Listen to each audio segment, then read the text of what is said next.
ఎవరైనా మనం ఇంతకు ముందు వీడియో కంటిన్యూషన్ చేసుకున్నాం. ఇప్పుడు నాన్ యూనిఫామ్ మోషన్ గురించి చెప్పుకుంటున్నాను అన్నమాట ఈ వీడియోలో. అయితే in our daily life in many situations when a body is in motion, మా డైలీ లైఫ్లో చాలా సిచ్యువేషన్లో బాడీ అనేది మోషన్ కదులుతూ ఉంటాం, మనం చూస్తూ ఉంటాం. It's velocity changes with time, దాని యొక్క వెలాసిటీ కూడా టైంతో పాటు చేంజెస్ అవ్వడం మనం చూస్తూనే ఉంటాం. Let us observe the following exams. మనం కనుక ఫాలోయింగ్ ఎగ్జామ్స్కి బేస్ చేసుకొని చెప్పినట్లయితే నాన్ యూనిఫామ్ వెలాసిటీ గురించి మనం చెప్పుకోవచ్చు అనమాట. అదే consider A crystalline moving a straight road.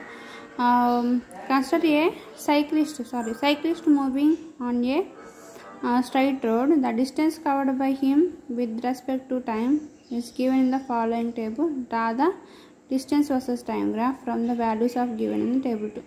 Table 2 ఇచ్చిన ప్రకారం వాల్యూస్ని కనుక మనం నోట్ చేసినట్లయితే, ఫర్ ఎగ్జాంపుల్ ఒక ఇంక్లైన్డ్ ప్లేన్ ఉందనుకోండి, అంటే వాలుగా ఉన్న ఉపరితలం ఉందనుకోండి.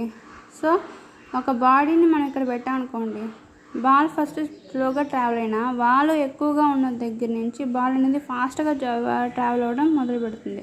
సో ఇక్కడ 10 సెకండ్స్లో రెస్ట్ పొజిషన్లో ఉంది. తర్వాత t1 సెకండ్స్కి అది కొంత దూరమే ట్రావెల్ అయింది. నెక్స్ట్ 2 సెకండ్స్కి దానికన్నా డబుల్ డిస్టెన్స్ ట్రావెల్ అయింది.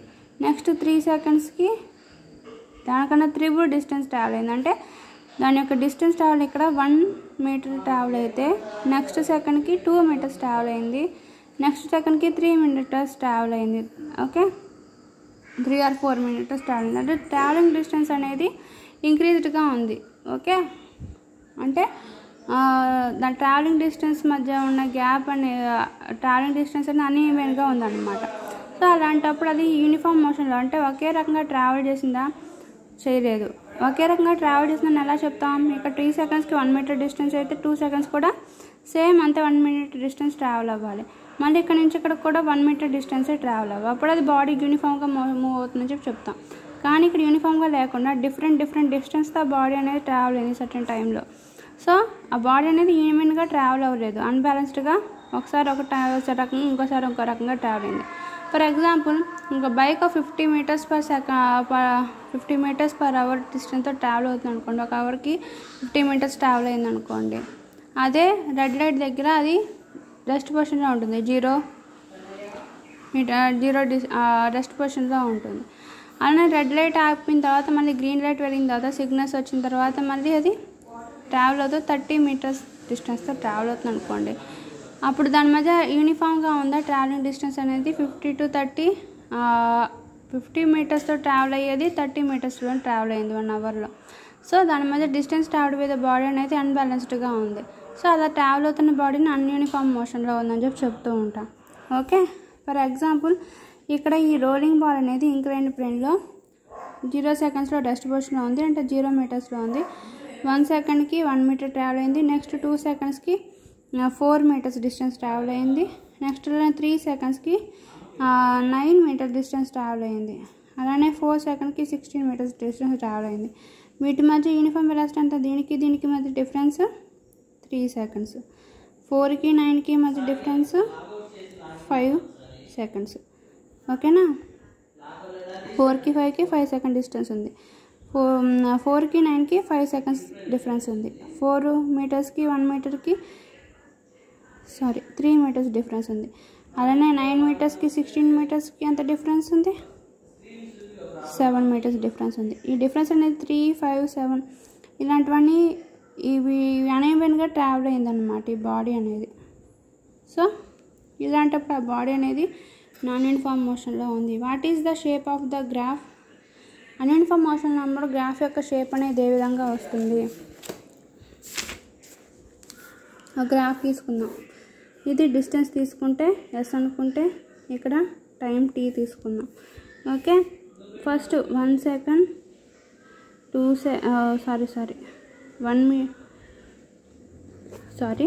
గ్రాఫ్ తీసుకున్నాం కదా. ఇక్కడ టైం టీ తీసుకుంటే ఇక్కడ డిస్టెన్స్ ఎస్ తీసుకున్నాం. వై యాక్సిస్ మీద డిస్టెన్స్ ఎస్, ఎక్స్ యాక్సిస్ మీద టైం టీ తీసుకున్నాం. 1 second, next 2 seconds, 3 seconds, 4 seconds. ఇక్కడ 1 meter, 2 meter, 3 meter, 4 meter, next 5 meter, 6 meter అలా అనుకున్నాం. ఫస్ట్ రెస్ట్ పొజిషన్లో ఉన్నప్పుడు రెస్ట్ పొజిషన్ ఉంది. 1 సెకండ్కి అది 1 మీటర్ డిస్టెన్స్ ట్రావెల్ అయింది కాబట్టి ఇక్కడ పాయింట్ పెట్టుకుందాం. నెక్స్ట్ 2 సెకండ్స్కి 2 మీటర్స్ డిస్టెన్స్ ట్రావెల్ అయింది. ఓకే, ఇక్కడ పాయింట్ పెట్టుకుందాం గ్రాఫ్. నెక్స్ట్ 3 సెకండ్స్కి అది 4 మీటర్స్ ట్రావెల్ అయింది అనుకోండి, ఇక్కడ పాయింట్ పెట్టుకుందాం. అలానే 4 సెకండ్స్కి అది ఎలా ఉంది, ఏకంగా ఇక్కడ 7 మీటర్స్ ఉందనుకోండి, 7 మీటర్ డిస్టెన్స్ ట్రావెల్ అయింది అనుకోండి. ఈ గ్రాఫ్ అనేది ఇట్లా వస్తూ ఉంటుంది. అంటే ఫస్ట్ ఒక స్ట్రైట్ లైన్ గ్రాఫ్ అనేది రాదన్నమాట. సో ఇక్కడ ఫస్ట్ సెకండ్లో ఎంత ట్రావెల్ అయింది, సెకండ్ 3 సెకండ్స్, 4 సెకండ్కి ఫస్ట్ సెకండ్లో 1 మీటర్ డిస్టెన్స్ ట్రావెల్ అయితే నెక్స్ట్ సెకండ్లో 2 మీటర్స్, తర్వాత థర్డ్ సెకండ్లో 4 మీటర్స్, ఫోర్త్ సెకండ్లో 7 మీటర్స్ ట్రావెల్ అయింది అనుకోండి. దీనికి డిస్టెన్స్ ఎంత, 1 మీటర్. 2కి 4కి 2 మీటర్స్, 4కి 7కి 3 మీటర్స్. నెక్స్ట్ అలానే 9 మీటర్స్, ఫిఫ్త్ సెకండ్లో 9 మీటర్స్ అనుకోండి. మళ్ళీ ఇక్కడ డిఫరెన్స్ 2 మీటర్స్, 1 2 3 మళ్ళీ 2. అలా నెక్స్ట్ 6 సెకండ్స్లో 15 అనుకోండి. దీని మధ్య డిస్టెన్స్ ఎంత, 6 మీటర్స్. అంటే వీటి మధ్య డిఫరెన్స్ అనేది 1 2 3 2 6. ఇవన్నీ ఈవెన్గా ఉన్నాయా, ఒకే రకంగా ఉన్నాయా, అన్బ్యాలెన్స్డ్గా ఉన్నాయి. ఇలా ఒక సర్టెన్ టైంలో అన్బ్యాలెన్స్డ్ డిస్టెన్స్లో ట్రావెల్ అయ్యే బాడీని మనం నాన్ యూనిఫామ్ మోషన్లో ఉందని చెప్తాం. నాన్ యూనిఫామ్ మోషన్ అని చెప్తాం అన్నమాట. ఇదే నాన్ యూనిఫామ్ మోషన్ గురించి ఇక్కడ గ్రాఫ్లో సర్టెన్ వచ్చిన రోలింగ్ బాల్ తీసుకుని ఇంక్లైన్ ప్లేన్లో బాల్ అనేది మూవింగ్ డౌన్ ఇన్ ఇంక్లైన్ ప్లేన్తో మనకి ఇక చూపించారనమాట. Okay, so set up the incline plane as shown in figure 40. Take a ball and release it from the top of the incline plane and position of a ball at various times as shown in figure. So ఇక్కడ మనకి incline plane rolling ball కనుక చూసినట్టే దాని యొక్క position అనేది various places ఏ విధంగా ఉందో చూడాలి కదా. చూసినప్పుడు Priyanka next what is the path of the ball on the incline plane. Incline ప్లేన్లో బాల్ యొక్క పాత్ అనేది ఏ విధంగా ఉంది. How does the velocity of the ball changes. Ball యొక్క వెలాసిటీ అనేది ఏ విధంగా చేంజెస్ అవుతూ ఉంది. చూసినట్లయితే draw the velocity of your vectors are given in the times t0 seconds, 1 second, 2 seconds, 3 seconds. A closed observation find out the hoop balls move down the inclined plane. Speed increases gradually. Inclined ప్లేన్లో ball అనేది move అవుతున్నప్పుడు దాని యొక్క speed అనేది గ్రాడ్యువల్గా పెరుగుతూ ఉంది. And the direction of your motion remains constant. కానీ అది ఇంక్లైన్డ్ ప్లేన్ ఏ దిశలో ఉందో అదే దిశలోనే వెళ్తుంది. కానీ దాని యొక్క స్పీడ్లో అనేది చేంజెస్ అవుతున్నాయి. గ్రాడ్యువల్గా ఇంక్లైన్డ్ ప్లేన్లో బాల్గా ఉన్నప్పుడు దానిలో బాల్ యొక్క స్పీడ్ పెరుగుతుంది, కానీ దాని డైరెక్షన్ మాత్రం కాన్స్టెంట్గానే ఉంది. Next setup the incline plane as shown in figure 15. Figure 15లో చూసినప్పుడు ఇంక్లైన్ ప్లేన్ సెటప్ చేసినప్పుడు take a ball and push it with the speed from the bottom of the incline plane so that it's moves up. అలానే ఇందాకేం పైనుంచి role చేసాము. ఇక్కడ ఈ కేసులో ఏం చేసాము, బాల్ని కింద నుంచి పైకి పుష్ చేసాము. అప్పుడు బాల్ యొక్క డైరెక్షన్ ఎలా ఉంటుంది, బాల్ అనేది కొంత పాత వరకు ట్రావెల్ అయ్యి తర్వాత ఫోర్స్ అనేది ఎక్కడైతే ఎండ్ అవుతుందో అంత ఫోర్స్ వరకే వెళ్ళగలుగుతుంది అనమాట. మనం ఎంత ఫోర్స్తో వస్తాం అంత ఫోర్స్ వరకే ట్రావెల్ అయ్యి అక్కడ మళ్ళీ ఆగి మళ్ళీ వెనక్కి బ్యాక్ రిటర్న్ అవుతూ ఉంటుంది.